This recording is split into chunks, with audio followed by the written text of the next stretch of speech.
প্রতিবাদ এবং বিক্ষোভ সমাবেশে ঢাকা বিশ্ববিদ্যালয় সহ অন্যান্য বিশ্ববিদ্যালয়ের যে শিক্ষার্থী বৃন্দরা এসেছেন এবং নাগরিক সমাজ থেকে যারা এসেছেন এবং আমাদের সামনে উপবিষ্ট সাংবাদিক ভাই যারা এসেছেন, আপনাদের সবাইকে অসংখ্য ধন্যবাদ। আমাদের এই গণতান্ত্রিক এবং যৌক্তিক দাবির প্রতি আপনাদের সংহতি জানিয়েছেন এবং আপনাদের সবাইকে পেয়ে আমরা কয়েকটি কথা বলতে পারছি এবং এই যে রাষ্ট্রীয় নিপীড়ন, এই নিপীড়নের বিরুদ্ধে আমরা আওয়াজ তুলতে পারছি, আমরা মনে করি এটা অত্যন্ত গুরুত্বপূর্ণ।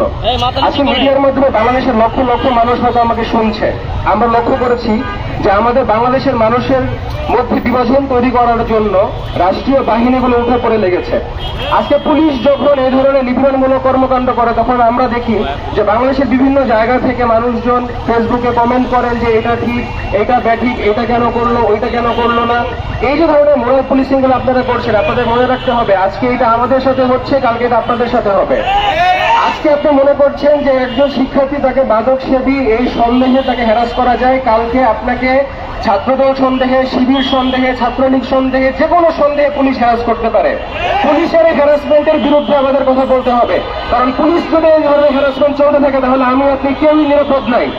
আজকে ডিসি মাসুদ সাহেবকে আমি বলতে চাই, উনি ওনার ফেসবুক অ্যাক্টিভিটি যদি আপনারা খেয়াল করেন, ওনার একটা ফেসবুক পেজ আছে, আমি জানি না উনি চালায় কিনা, ডিসি মাসুদ ফ্যান, সেখানে 3.5 লাখ মানুষ ওনার ফলোয়ার।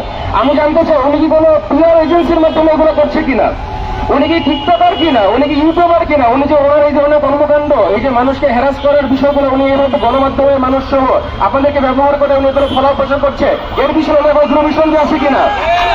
উনি যদি পুলিশের দায়িত্ব পালন করতে চায় উনি পুলিশের দায়িত্ব সঠিকভাবে পালন করবে। উনি এইভাবে ফেসবুকে ওনার যে সমস্ত মোরাল পুলিশিং অ্যাক্টিভিটি এগুলো করার মধ্যে উনি কি করতে চায়? আমরা দেখেছি উনি রাজনৈতিক ব্যক্তিবর্গের সাথে উনি ক্লোজ, উনি বিভিন্ন মানুষের সাথে উনি ক্লোজ, এবং এই ধরনের বিষয়গুলো আমরা ইতিপূর্বে ফেসবুকে আমরাও দেখেছি কারা পুলিশ পরিচয়ের পাশাপাশি রাজনৈতিক ব্যক্তিদের ক্লোজ হয় এবং কারা নিজেদের দলীয় পরিচয়, নিজেদের এলাকার পরিচয়কে ব্যবহার করে সাধারণ মানুষের উপরে নিপীড়ন চালায়।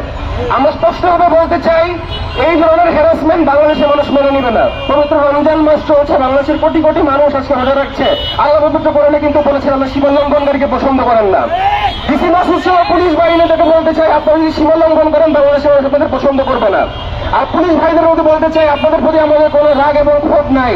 আপনাদের এই সমস্ত ডিসি মাসুদের মতো লোকজন, আপনাদের মতো সাধারণ যারা পুলিশের কনস্টেবল এবং নিম্নতর কর্মচারীবৃন্দ রয়েছেন তাদেরকে জনতার মুখোমুখি করে বারবার বিপন্ন করে। এবং আপনাদেরকে মনে রাখতে হবে এই বাংলাদেশের মানুষ আসলে আপনাদের পক্ষে থাকতে চায়, আপনাদের বিপক্ষে থাকতে চায় না। আপনারা প্রফেশনাল আচরণ করুন, আপনারা ধৈর্যের সাথে আচরণ করুন, আপনারা মানুষকে বোঝান, মানুষের সাথে মিশেন।